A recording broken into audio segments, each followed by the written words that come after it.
तो अब तक मैंने आपको ये बताया कि धर्म की रक्षा के लिए इस देश के साधु सन्यासियों ने कितने बड़े बड़े बलिदान दिए, इस्लामिक आक्रमणकारियों के खिलाफ कैसे कैसे मोर्चा लिया और हंसते हंसते अपने प्राणों की आहुति दे दी। देश के राजे रजवाड़े तो अपने प्रभुत्व और अपने साम्राज्य के लिए लड़ रहे थे, लेकिन इस देश के साधु सन्यासी सिर्फ और सिर्फ हिंदुत्व के लिए अपने प्राणों की बाजी लगाते रहे, इस देश की सुरक्षा के लिए अपने जानों की बाजी लगाते रहे। तो इसी सीरीज में आज 18वीं सदी के एक ऐसे दशनामी नागा सन्यासी भाइयों के पराक्रम का अध्याय आपके सामने खोलेंगे, जिनके छापामार नागा योद्धाओं ने ईस्ट इंडिया कंपनी को थर्रा दिया था। ये वो नागा सन्यासी ब्रदर्स थे जिन्होंने धनुष बाण, त्रिशूल और तलवार से लड़ने वाले नागा साधुओं के हाथों में बंदूक और तोपें थमाई थी। इनकी छापामार छावनी की वीरता के किस्से अवध और बंगाल से होते हुए ईस्ट इंडिया कंपनी के अफसरों के जरिए 7 समंदर पार इंग्लैंड तक पहुंच गए थे। ये नागा सन्यासी थे अनूप गिरी और उमराव गिरी, जिन्होंने तब 20,000 नागा साधुओं की एक प्राइवेट आर्मी बना रखी थी। 18वीं सदी की शुरुआत में भारत में जिन 10 बड़ी सेनाओं का जिक्र होता है, इतिहास में जिनका जिक्र आता है, अनूप गिरी और उमराव गिरी के नागा साधुओं की छावनी उनमें शामिल है। अवध के नवाब से लेकर मराठा योद्धाओं ने इनसे युद्ध में मदद मांगी और अनूप गिरी और उमराव गिरी की नागा सेना ने उनकी तरफ से कई लड़ाइयां भी लड़ी। ईस्ट इंडिया कंपनी के अंग्रेजों ने तो उन्हें naked army of Giri brothers का नाम ही दे रखा था। तो आज मैं आपको सन 1764 में हुए बक्सर युद्ध का एक अनजाना अध्याय आपके सामने खोल रहा हूं, जिस युद्ध में नागा सन्यासी अनूप गिरी ने जान पर खेलकर अवध के नवाब की जान बचाई थी, उन्हें अंग्रेजों के शिकंजे में फंसने से बचा लिया था। ये वही युद्ध था जिसके बाद तब मुगल बादशाह रहे शाह आलम द्वितीय ने अनूप गिरी को हिम्मत बहादुर की उपाधि दी थी। यहां ये बात गौर करने वाली है कि जो नागा साधु मंदिरों को ध्वस्त करने वाली मुस्लिम शासकों की फौज के खिलाफ दीवार बनकर खड़े होते रहे थे, वही नागा छावनी अवध के नवाब के साथ अंग्रेजों से लड़ रहे थे, क्योंकि 18वीं शताब्दी आते आते देश में सत्ता का समीकरण बदल चुका था। मुगल शासक शक्तिहीन हो चुके थे और देश में हिंदुत्व को उनसे कोई बड़ा खतरा नहीं दिखाई दे रहा था, जबकि अंग्रेज एक नए शत्रु की तरह सामने दिखाई दे रहे। तो तारीख थी 22 अक्टूबर सन 1764, जब बक्सर में अवध के नवाब शुजा-उद-दौला, बंगाल के नवाब मीर कासिम और मुगल बादशाह शाह आलम द्वितीय, इन तीनों की सेना का युद्ध अंग्रेजों की सेना के साथ हुआ था। मीर कासिम, जो कि बंगाल का नवाब था, उसने अवध के नवाब और मुगल बादशाह शाह आलम से मिलकर बंगाल से अंग्रेजों को खदेड़ने का प्लान बनाया था और छोटी मोटी कई लड़ाइयों के बाद बात बक्सर की लड़ाई तक आ गई थी। उस लड़ाई में मुगलिया सेना ने पूरा जोर अगर लगाया होता तो कहानी अलग होती, लेकिन मुगलिया सेना ने आधे मन से वो लड़ाई लड़ी और अंग्रेज बक्सर की लड़ाई जीत गए। उस युद्ध में अवध के नवाब शुजा-उद-दौला ने अनूप गिरी को अपनी सेना का अगुवाई का जिम्मा सौंपा था। इस लड़ाई में अनूप गिरी के पराक्रम की चर्चा 7 समंदर पार इंग्लैंड तक पहुंचा दी थी। अनूप गिरी के साथ तब 2000 नागा योद्धाओं ने बक्सर की लड़ाई में हिस्सा लिया। मुगलिया सेना और मीर कासिम की सेना युद्ध में जब पिछड़ने लगी तो अनूप गिरी की अगुवाई में 2000 नागा योद्धाओं ने मोर्चा संभाला। जिस युद्ध के 2 घंटे में खत्म होने का अनुमान अंग्रेज लगा रहे थे, वो 12 घंटों तक चला और इसकी एक बड़ी वजह अनूप गिरी और उनके नागा योद्धा थे। इस युद्ध में घोड़े पर सवार अनूप गिरी अपनी बंदूक और तलवार दोनों से अंग्रेजी सेना पर 2 तरफा वार कर रहे थे। अमेरिका के वेस्लिया यूनिवर्सिटी के इतिहासकार विलियम पिंच की एक किताब है, warrior ascetics and Indian empires. इस किताब में उन्होंने बक्सर युद्ध में नागा योद्धा अनूप गिरी और उनकी नागा छापामार सेना की वीरता के बारे में बहुत खुलकर लिखा है। बताया है कि कैसे बक्सर के युद्ध में एक समय ऐसा भी आया जब अनूप गिरी के छापामार नागा सन्यासियों के सामने अंग्रेजी सेना के पैर उखड़ने लगे थे, लेकिन तभी अवध के नवाब शुजा-उद-दौला के घायल होने की खबर फैल गई। अनूप गिरी खुद भी बुरी तरह घायल हो गए, लेकिन उन्होंने अवध के नवाब शुजा-उद-दौला को यह कहकर युद्ध से हटने के लिए मना लिया कि यह मौत के मुंह में जाने का मौका नहीं है। हम ये युद्ध जीत जाएंगे और अगर नहीं जीते तो किसी दफे और इसका बदला लेंगे। तो विलियम पिंच के मुताबिक नागा योद्धा अनूप गिरी सुजाउद्दौला को युद्ध से सुरक्षित निकाल ले गए। नावों को जोड़कर बनाए गए एक टेम्पररी पुल के जरिए उन्होंने सुजाउद्दौला को लेकर गंगा पार कर लिया।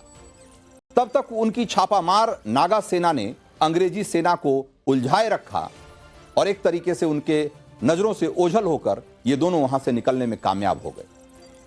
तो धोखा और चालाकी से युद्ध जीतने की रणनीति बनाने वाले अंग्रेजों के लिए एक बड़ा झटका था। उन्होंने बक्सर का युद्ध जरूर जीत लिया, लेकिन अवध के नवाब सुजाउद्दौला के सुरक्षित निकल जाने का अफसोस उन्हें होता रहा। इसके लिए वो अनूप गिरी और उनकी छापामार नागा सेना को जिम्मेदार मानते रहे। इतिहासकार ए.एल. श्रीवास्तव ने अपनी किताब में तब ईस्ट इंडिया कंपनी की सेना के बड़े अफसर रहे कर्नल हार्पर के वॉर जर्नल की जो लाइनें हैं उसका जिक्र किया है उसमें, और उन्होंने बक्सर युद्ध के दौरान जो देखा, उन्होंने क्या क्या लिखा है उसका विस्तार से जिक्र किया है। कर्नल हार्पर ने बक्सर में एक 23 अक्टूबर 1764 को हुए दूसरे दिन के युद्ध को लेकर क्या लिखा, जरा उस पर गौर करिए। उन घुड़सवारों और नागा तोपचियों ने जब हमला बोला तो हम तो एक बार मान बैठे थे कि जंग हम जीतने वाले नहीं। आप सोचिए, उन नागा योद्धाओं के बारे में जो लिखा गया है उसमें, उस पर गौर करिए कि जब उन्होंने हमला किया तो एक बार ये ऐसा लगा कि ये हम जंग जीत ही नहीं सकते। नागा साधुओं ने तब बक्सर के पास जगदीशपुर में अंग्रेजी सेना को घेर लिया था और अंग्रेजी सेना के आगे मुगल घुड़सवार थे।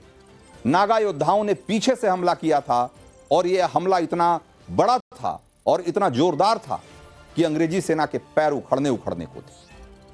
तो बक्सर के युद्ध की चर्चा उस वक्त इंग्लैंड तक पहुंच गई और उसकी बड़ी वजह क्या थी? उसमें एक बड़ी वजह यह थी कि नागा सैनिक जिस वीरता से, जिस बहादुरी से लड़े, उसके किस्से सभी जगह कहे और सुने जा रहे थे। कोई यकीन करने को तैयार नहीं था कि कोई सेना बिना सुरक्षा कवच के नंगे बदन, नंगे पैर युद्ध लड़ती है। उसके सैनिक शरीर पर केवल राख मलकर छापामार युद्ध लड़ते हैं। अंग्रेज इस देश की संस्कृति, इस देश की परंपरा से वाकिफ नहीं थे। उन्हें एक बार यकीन ही नहीं हो रहा था। और इतना ही नहीं, वो जब लड़ते हैं तो अंग्रेज सैनिकों पर भारी पड़ते हैं। उनकी छापामार शैली की जो युद्ध है, की युद्ध कला है, वो बेहतरीन एक तरीके से फौजी ट्रेनिंग का हिस्सा मालूम पड़ती थी। इसी के बाद ईस्ट इंडिया कंपनी ने नागा सैनिकों का चित्र खास तौर से बनवाया और उसे इंग्लैंड भेजा। वो तस्वीर ईस्ट इंडिया कंपनी के अफसर जेम्स स्किनर ने बनवाई थी और वही तस्वीर अभी आपके सामने स्क्रीन पे है। इस चित्र में एक व्यक्ति को दर्शाया गया था जो नंगे पैर और नंगे बदन था और जिसकी कमर पर चमड़े की एक बेल्ट थी जिसमें एक कटार और बारूद भरी थैलियां थी। हथियार और गोला बारूद थे।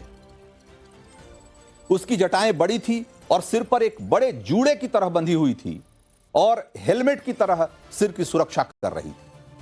उस चित्र में वो नागा साधु बाएं हाथ में एक बड़ी नाली वाली फौजी बंदूक भी पकड़े हुए है और माथे पर सिंदूरी तिलक लगाए हुए दिखाई दे रहा है। विलियम पिंच की किताब warrior aesthetics and Indian empires में इस वाक्य का भी पूरा जिक्र है। लेखक और इतिहासकार विलियम डैलरिम्पल की भी एक किताब है द एनार्की, और इस किताब में ईस्ट इंडिया कंपनी के इतिहास और उसने भारत पर कैसे कब्जा किया इसका भी पूरा ब्यौरा है। इसमें उन्होंने अनूप गिरी का जिक्र एक निर्भीक नागा कमांडर के रूप में किया है और उनके युद्ध कौशल के बारे में विस्तार से बताया है। गजब तो यह है कि जिस नागा योद्धा अनूप गिरी ने त्रिशूल तलवार से लड़ने वाले नागा सन्यासियों के हाथों में बंदूक और तोपें थमाई, जिन्हें अंग्रेजों के खिलाफ 1857 की लड़ाई से पहले ही मोर्चा लेना सिखा दिया, उन्हें वामपंथी रुझान और अंग्रेजों का महिमा मंडन करने वाले इतिहासकारों का एक धड़ा युद्ध की सुपारी लेने वाला नागा साधु बताता है। उन्हें पैसों के पीछे भागने वाला साधु बताता है, जबकि सच्चाई इससे अलग है।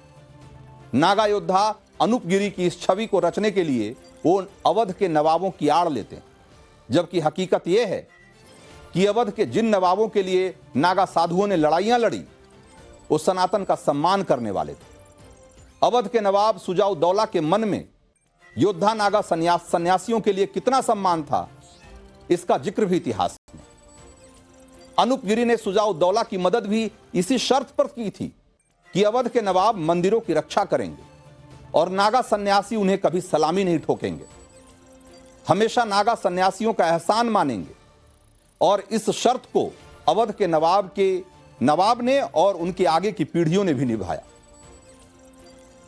तो इस तरीके से अवध के नवाबों की तरफ से नागा योद्धाओं का जो झुकाव हुआ, जब सन 1751 में अवध के नवाब सफदरजंग ने प्रयागराज महाकुंभ पर रोहिल्ला पठानों के हमले का विरोध किया। सफदरजंग को हराकर रोहिल्ला पठान तब प्रयागराज को उन्होंने घेर लिया था और 50,000 सैनिकों वाली रोहिल्ला पठानों की सेना का जो सेनापति अहमद अली बंगस था, तब अनूप गिरी के गुरु राजेंद्र गिरी के नागा योद्धाओं ने उससे एक तरीके से लोहा लिया था। और नागा शौर्य का यह अध्याय हम आपको पहले ही बता चुके हैं, लेकिन इस कड़ी में हमने आपको इस सीरीज में नागा योद्धाओं के एक से बढ़कर एक ऐसे कारनामे आपको बताए कि जिसके जरिए उन्होंने इस देश में हिंदुत्व को न सिर्फ जिंदा रखा बल्कि उसे मुस्लिम आक्रमणकारियों से सुरक्षित भी किया।